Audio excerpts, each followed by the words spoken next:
Hey guys, we're back for episode 3 of Gladius.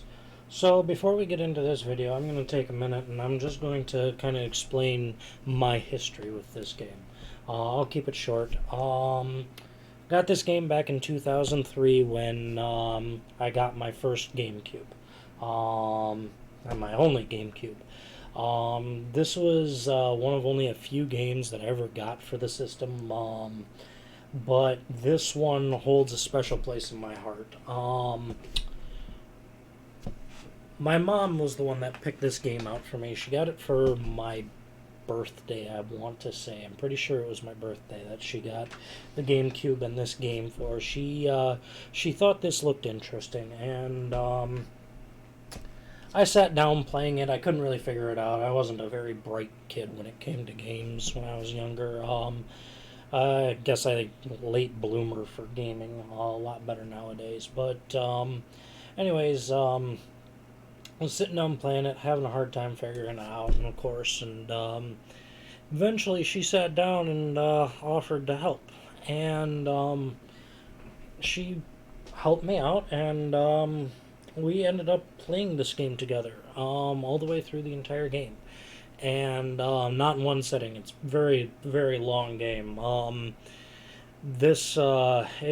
put a couple 100 hours into this game together, and we would trade off doing battles. Sometimes we'd lose, sometimes we'd win. We kind of teased out the tricks to the game. We found the secret events that can happen and stuff like that, and we ended up beating the game together.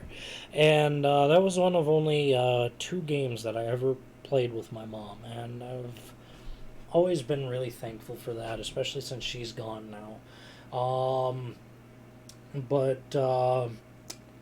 No, this game will always hold a special place in my heart because of the time that I was able to spend with her on this. And I've played this game many times since then. I've beaten it 4 or 5 times. Nothing in this game really surprises me.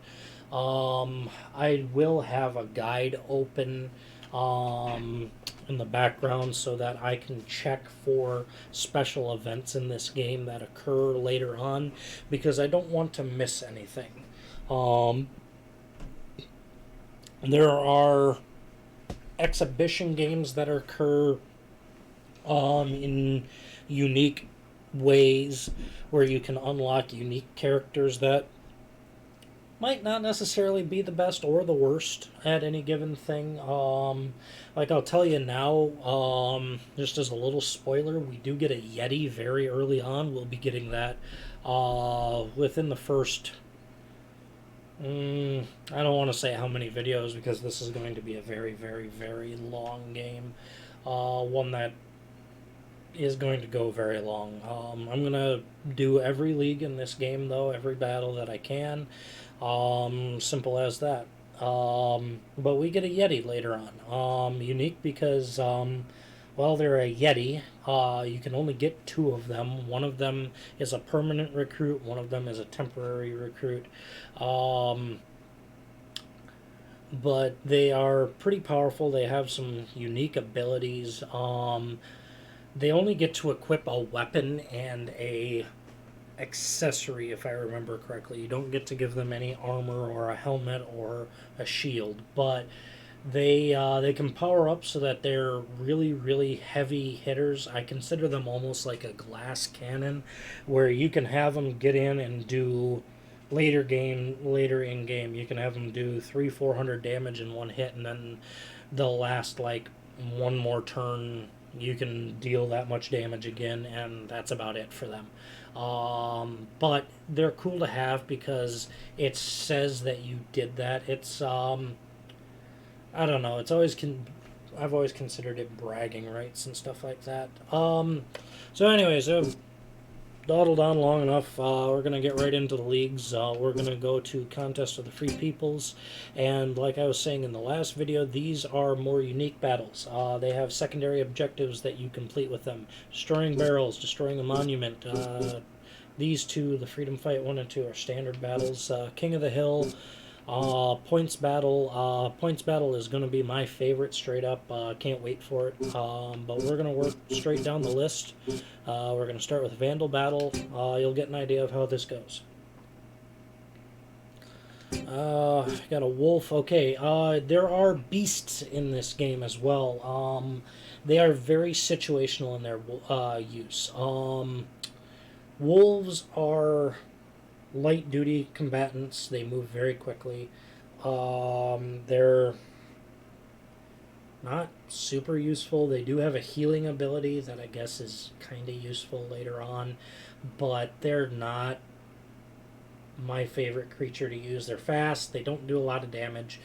You'll see when we get to Imperia, though, just how, well, even the Sloan Forest, just how annoying animals can be, because animals tend to have more hit points than, like, other gladiators. They're very tanky.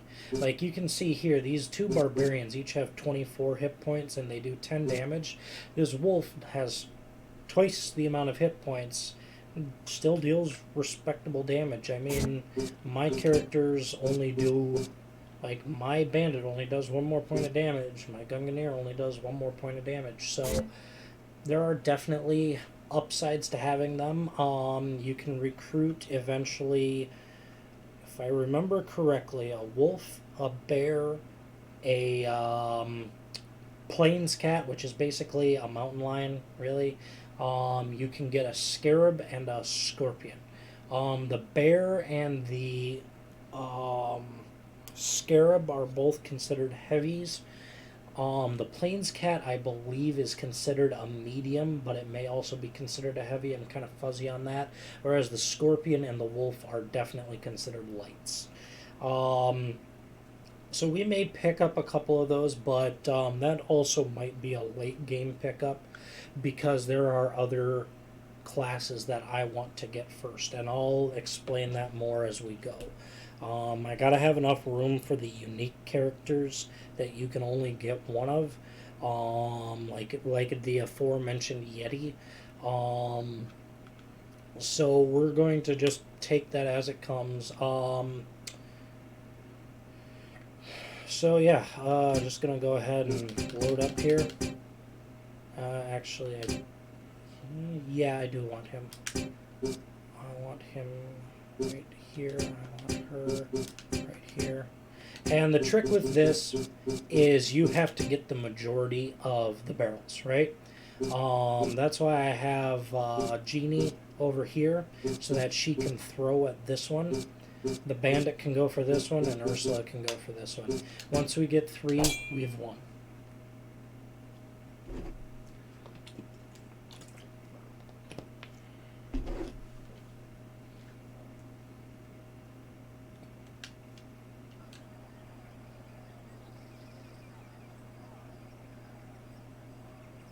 Geez, I'm already 8 minutes into this video. Well, we'll try and wrap these up. Also, another thing, a lot of these secondary ones are timed, so they move a lot quicker. So I'm just going to go ahead and get up here and try and do as much damage as possible to this. That wasn't worth a crap. Probably should have had Erlan instead. May actually even have to redo this. I'm gonna empower self. Survive this if you can. But the other cool thing is, if they do the same, if they damage the same barrels as you, whoever gets the last hit is the one that gets the kill on it.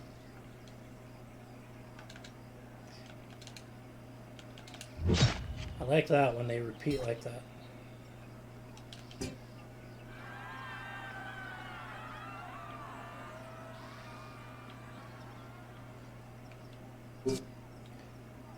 Now this spear attack is going to show another type of swing bar.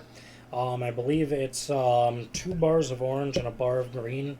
The bars of orange doesn't necessarily mean that you'll miss. It's basically like the normal orange attack on the swing meter, the strike swing meter. But the green bar will give it an extra effect. With spear attack, I believe it lowers movement range, so that you can't move as far. Um, so I'm not too worried about that with this. I'm going to try and hit it just for the sake of hitting it, but those ones move very quickly and they're hard to get sometimes. So I'm going to go ahead and do that. Oh, that was I've got automatic. you covered, friend. I guess I'm wrong on which one is which.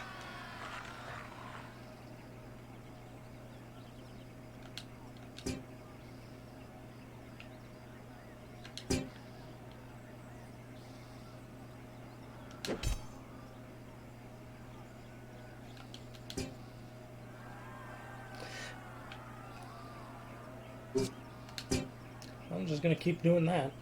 It makes it easy. Now I can long throw this one. I should be able to get this regardless. Got the critical on that, just barely. Hey, it counts, right?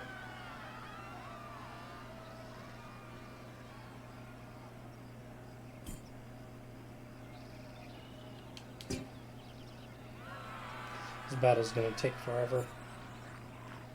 These guys are gonna just be idiots.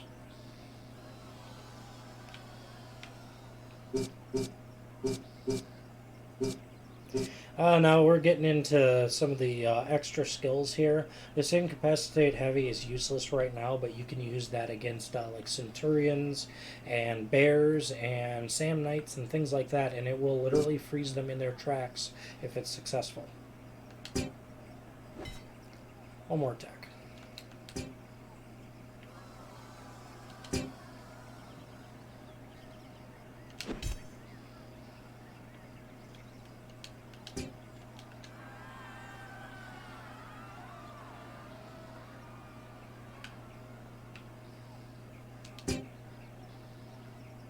Poke it. Got it. Yay.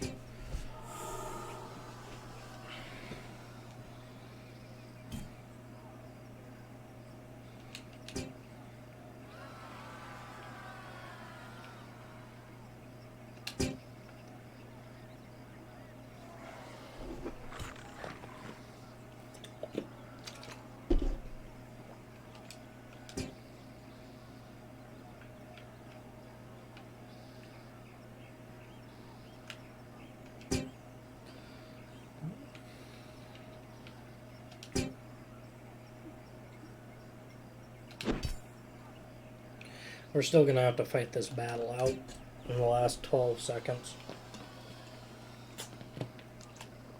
Oh well, what can you do?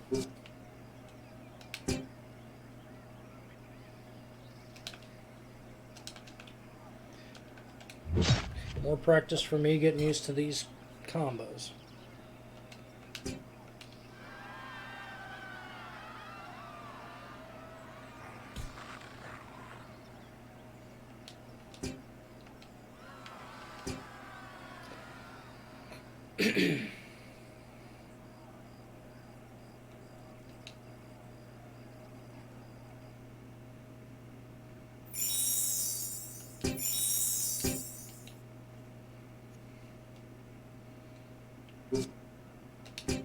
Okay, rival nations. Now this one we have to destroy a monument. That means we also have to guard the monument. And like I said before, sometimes it's easier just to kill the other team because, hey, guess what? That counts.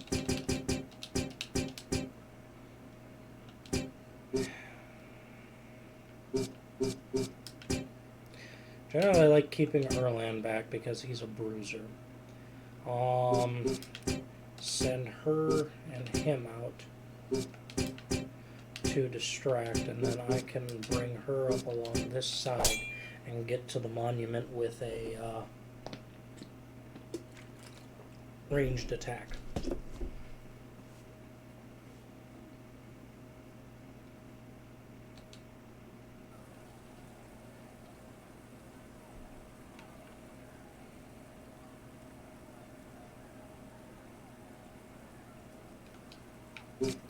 Don't ask me again.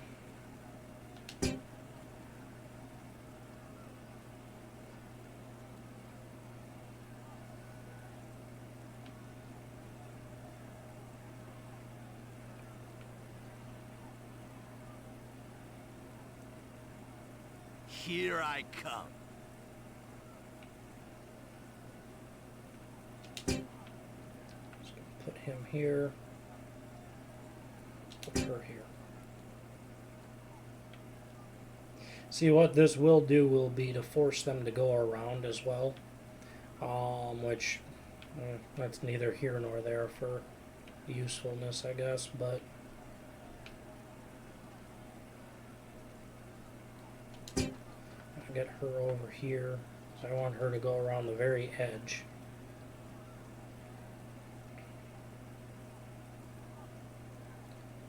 Gonna leave him here.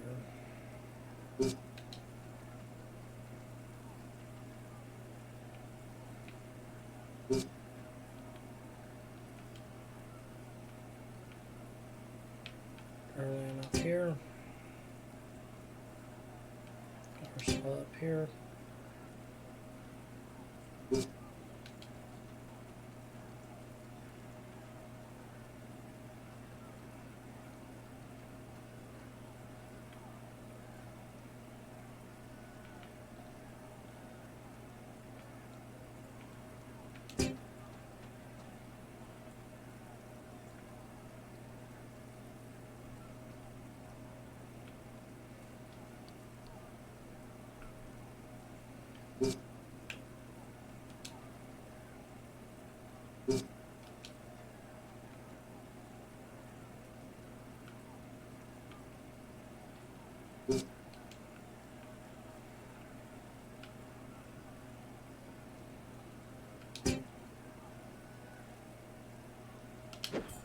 Shit.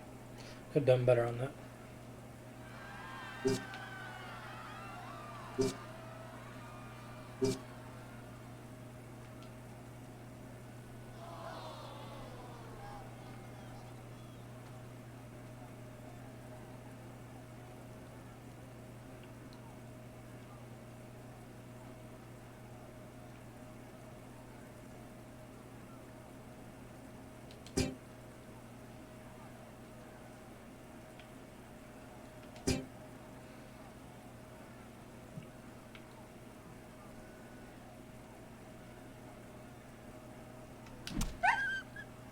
Yeah, that's another thing. I'm sorry to anyone who likes dogs, but they do get kind of whiny in this game, and it's really depressing.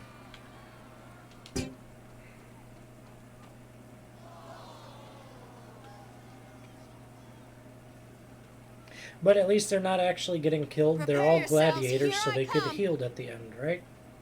Right, guys, right? I'm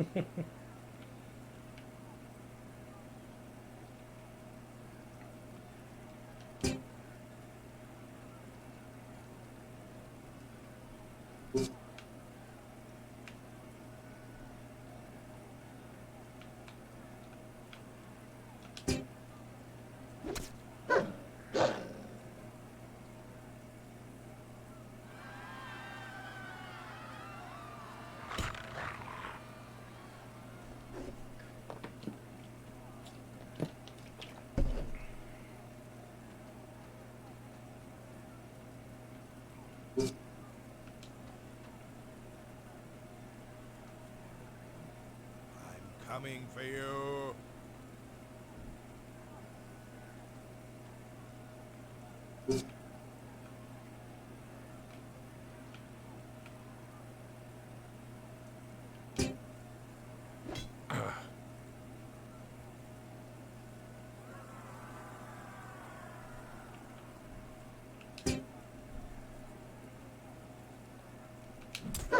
Yeah, that was crap.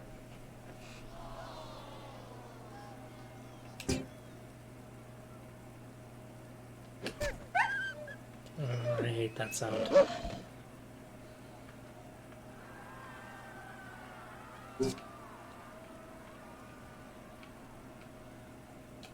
I want her dead. Shit. Got X's mixed up.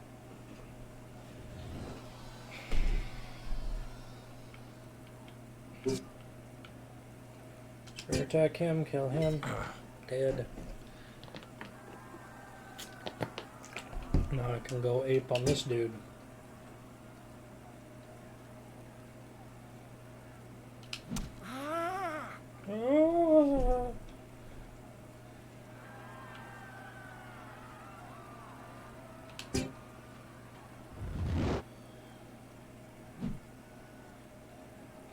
I don't understand how you can miss a stone statue, but I'm well aware that you can in this game, and it's bizarre.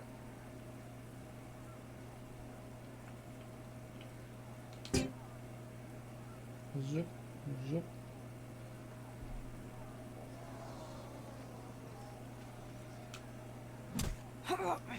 That sound, though. Especially the vibration, it actually feels like they give weight to the hits in this game.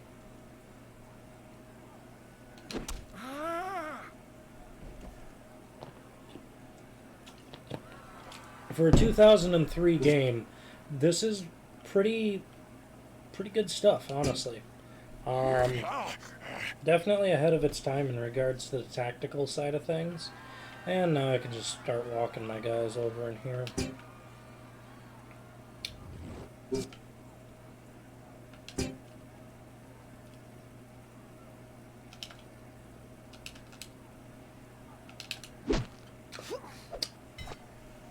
Missed it by just a hair.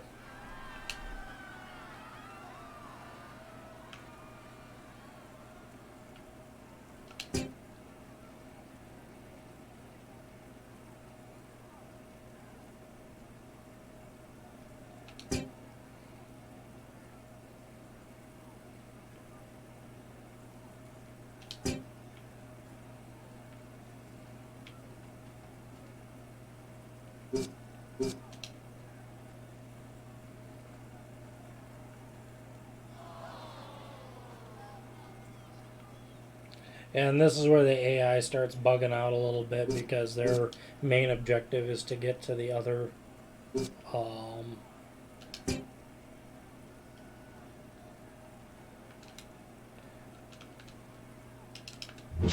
got it.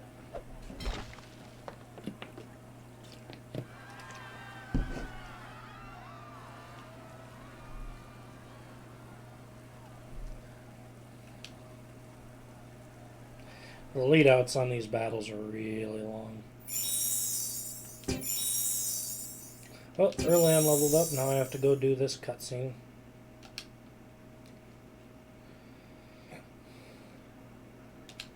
Congratulations on reaching the second level. Come to the school interface. Yep. Practice paid off. You have job points. Okay. Gladiators. Herland. Skills.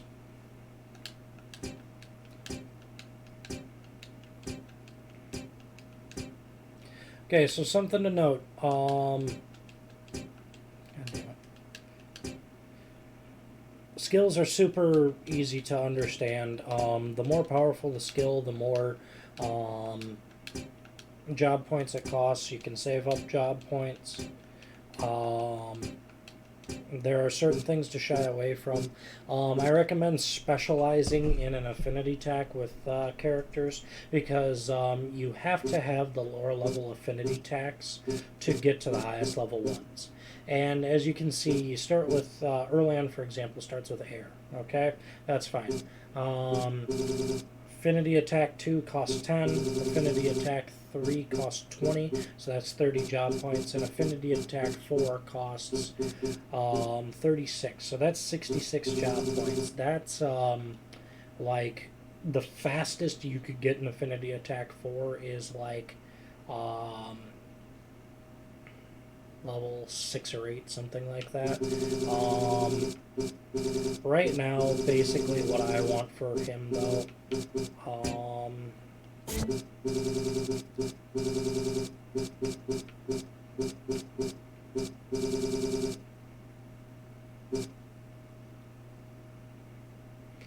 I think I want combo attack 2 for him. Costs a little more points up front, but it's going to be dealing more damage. So the way this works, the combo attacks are basically strike meters, and but there are 3 or 4, 2, 3 or 4 of them in a row. I think the really highest level ones are 5, but it's been a while since I've used those. Generally, your combo attack 2 is going to get used a lot, that is, for even at higher levels, because it still only takes 3 skill points per use, so you get a lot of use out of it. Because you can do 2 of those right back to back, or 3 of them right back to back. Because you start with 5, the next attack you have 4, then the next attack you get 3. So you can do a lot of damage with combo attacks. I like combo attack 2 the best for pretty much every character. Every single character I have will get a combo attack 2.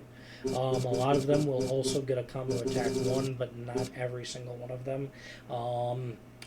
But then it is also beneficial to have a couple characters in your school who are really fluent in affinity attacks, because you can use them for literally everything. Affinity attacks, especially the 1 and 2s, charge really quickly, especially in tandem with a combo attack.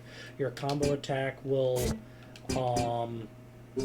charge up your affinity much more quickly than one of your strike attacks. That results in being able to use affinity attacks more often.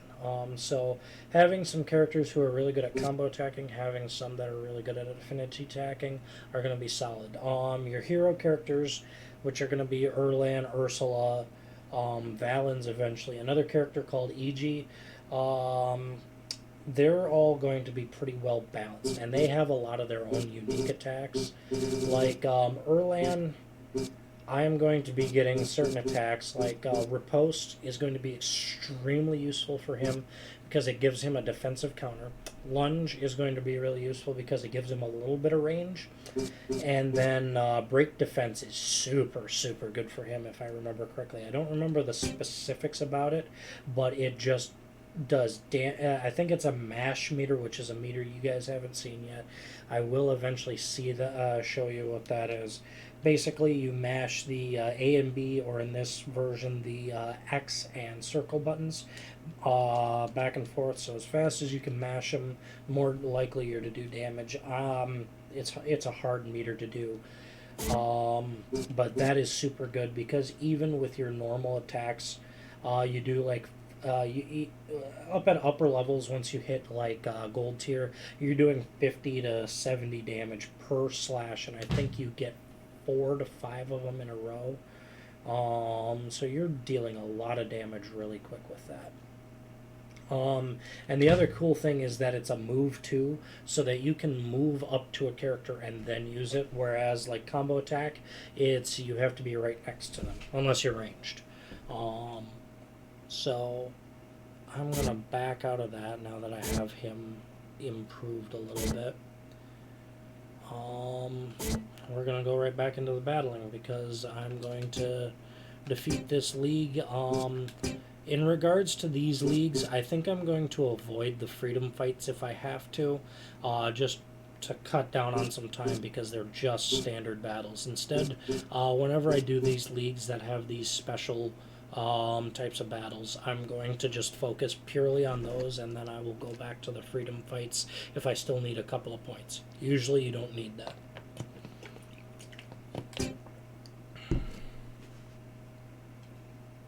So this is King of the Hill. We want to get our characters up there fast. We don't need them to necessarily survive, we just need them to hold it for as long as possible. Now, this character here that I'm looking at, this enemy, is a berserker. They are kind of a unique character. They are unique to Nordog. They're a light gladiator, unless you use their berserk abilities, in which case their damage goes way up, their health goes way up, but they become a heavy character, and they don't have the advantage of having armor. However, they do have a unique ability called Axe Throw, which allows them to throw along straight lines and straight diagonals, which can be extremely useful for getting into tight places, because they can actually throw between gladiators if they're aimed correctly with their diagonals. So you can have them several spaces out, and if you need to go after a monument, you can use a berserker and get into those tight spaces that otherwise only a Gunganir or a Peltast or an archer could get into. So really early on, they're pretty versatile. They do reasonable damage, but they are, again, kind of in the glass cannon end of things, where they're just not able to output as much damage. So for now, we're going to get these characters. It's always best if you can hold Erlan and Ursula together, because they are able to, they have abilities that improve each other. So just one of those things.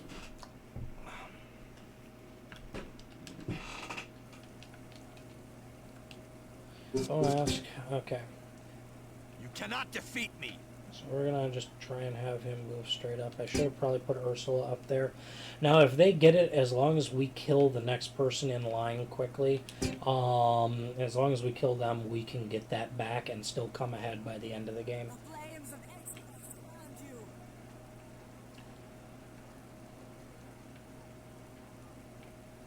I'll move her up over here for now. Yep, that asshole's up there. He's going to berserk. We're just going to have to kill him as quick as possible, so I'm going to combo attack too, and you get to see how this is done. For Nordog! And you see I screwed up on that second one, so I didn't do hardly as much damage as I should have. I got 1 point. Now, they also have different abilities that allow them to root you in place, so you basically can't do anything. Which is a blessing and a curse in some situations, because, you know, it generally actually just screws you up. Now, she took a tactical error there, where she did a lot more damage to her own character than it did to either of mine.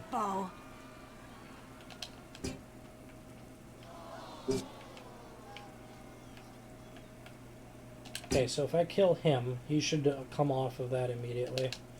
A critical, and Erlan should be able to move up, because when they die, their effects go away. So I can get up here and I can just start hammering on her. For Nordog! Shit. A little early. I think it's every 10 seconds in game they take a I'll show you what point. I can do. So I'm just going to start hammering on this barbarian girl here. Not doing very well doing that. Erlan's got enough health, he can stay up there for a while, but I really need to kill that Gunganir. So I'm going to go ahead and do that. Got height advantage over her, so...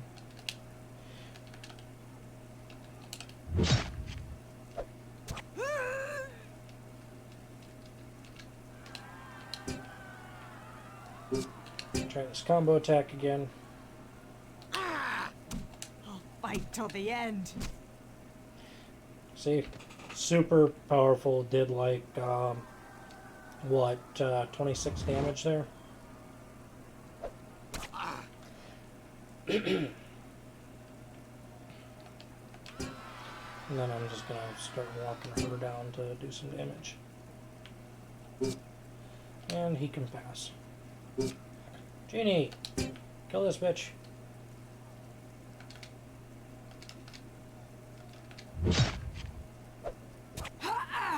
Not quite.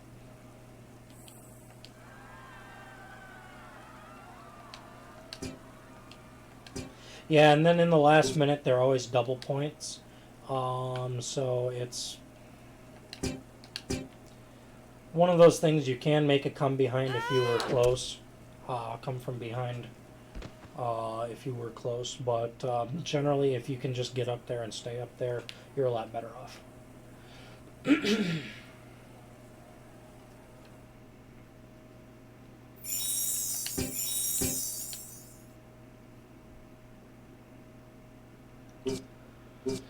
Now you see, if that's all there was in the thing, was these freedom fights and those three, you can see in the upper right we were at 7 out of 8 ticks. We would have had to do one of these battles, but we still have the points battle, which allows us to go for that. And this is going to be a much harder match, because these are all level 2s. So we're just going to take all of our characters in and Just kind of hope for the best. Because I'm pretty sure we can out-damage them even still. It's just going to be tougher. I think this one might have a crate system. If it is, I might... No, it does not. Don't ask. I always get tired of that every single time we do that. So what we're going to do here is we're going to move out and up just slightly so that we can kind of limit how many enemies are getting to us at a time. And then Ursula is going to... Taste Nordog iron, foe.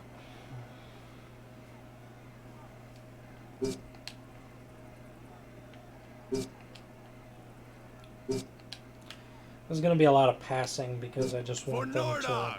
come to me, burn down some time on the clock, things like that. I think I'm going to move her up over here just a little bit. And then I'm going to move Seamus over here, whichever.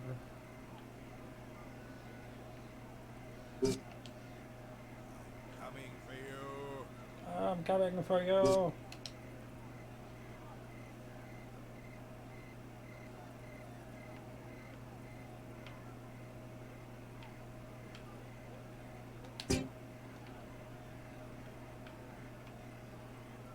It's time to battle.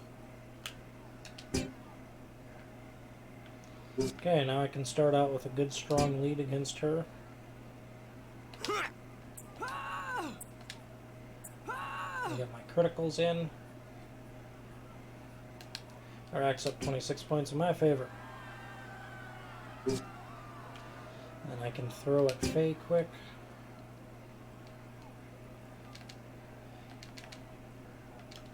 That was a super easy set of combos. Only one different symbol.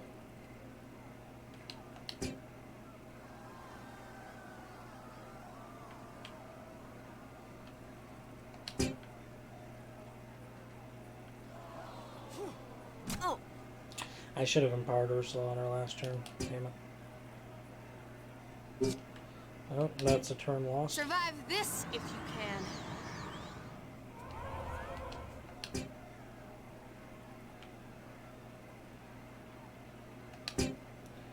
Move him up.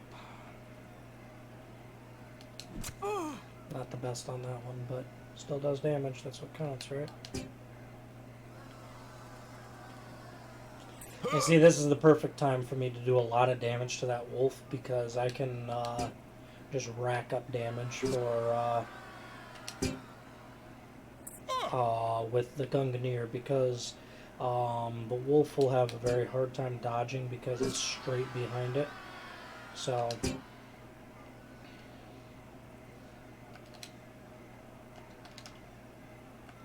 shit, just a tenth of a second off. Oh, maybe I should throw at someone else.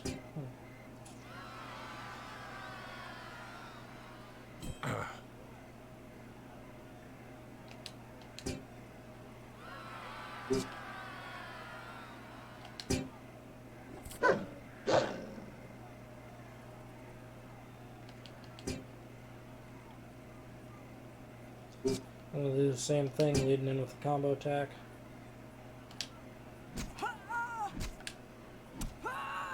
Ooh, did a little more damage there. I think I'm up a little higher than her, oddly enough. I think the terrain counts for that.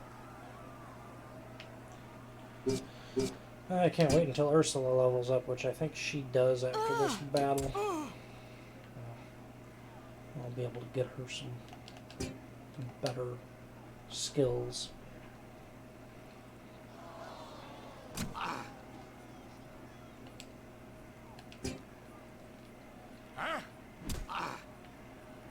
If this was a normal battle, I'd be worried about how much Erlan's getting hit. But it's not, so I'm not.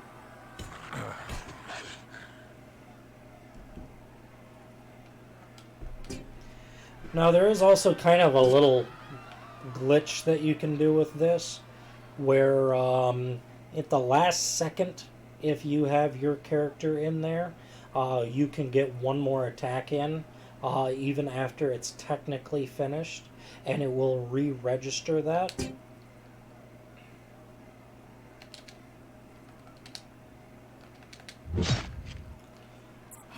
It's kind of a little cheaty, but well, if it's not a bug, it's a feature, right?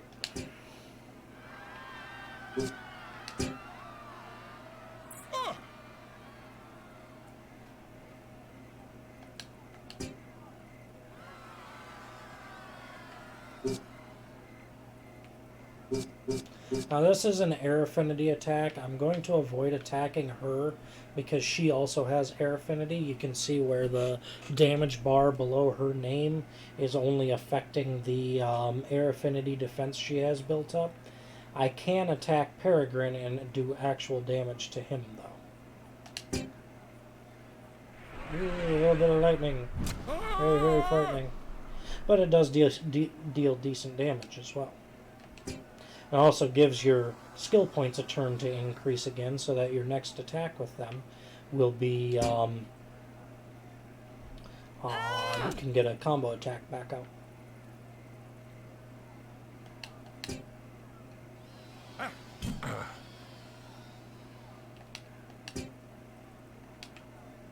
You see they get that extra attack in.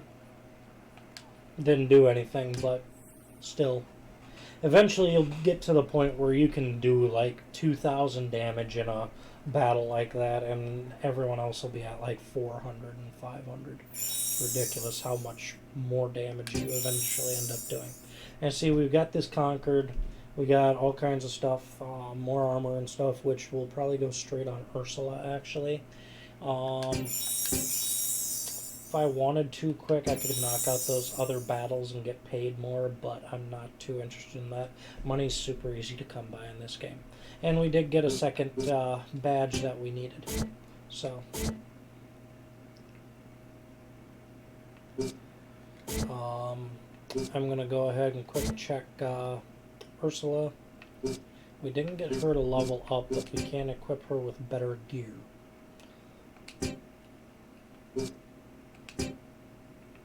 Which she badly needs. Much more damage. Only 3 more damage. That's not too bad for her. What's her? Now that is good for her.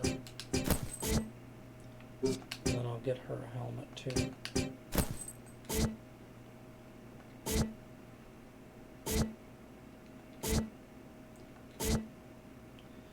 I'm going to go ahead and quick go to the stopover, sell some items, and then I'm going to try and get Jeannie a better spear so that she's outputting way more damage. What does Jeannie have on for armor? She also has the lamb side. Did I miss? Wrist brace. Can't use it. Okay. So I can make some money here and sell. Hey, 10,000 on the dot. Don't see that very often.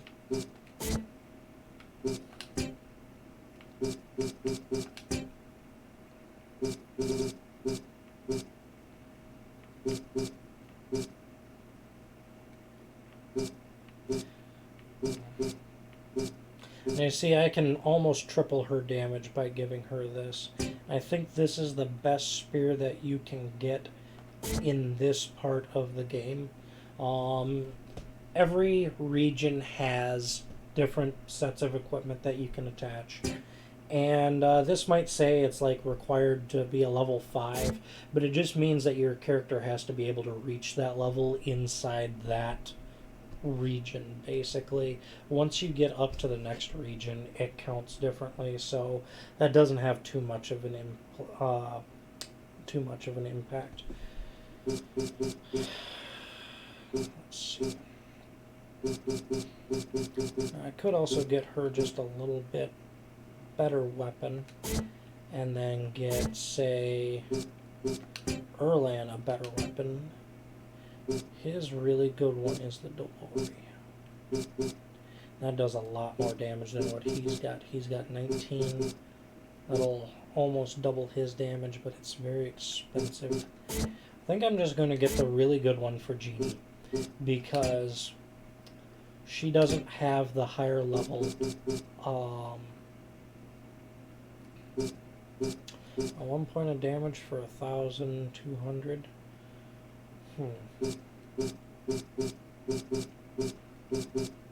I think I'm going to get her a water affinity ejaculum.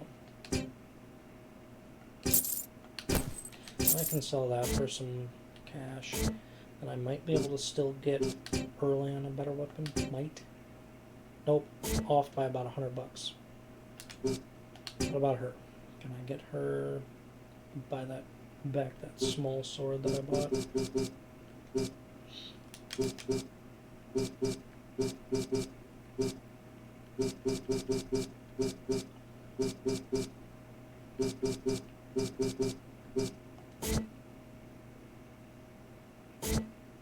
Oh well. I think we're going to call it for that video, folks. Thank you so much for watching. Betamax Gaming with Derek. Have a good night.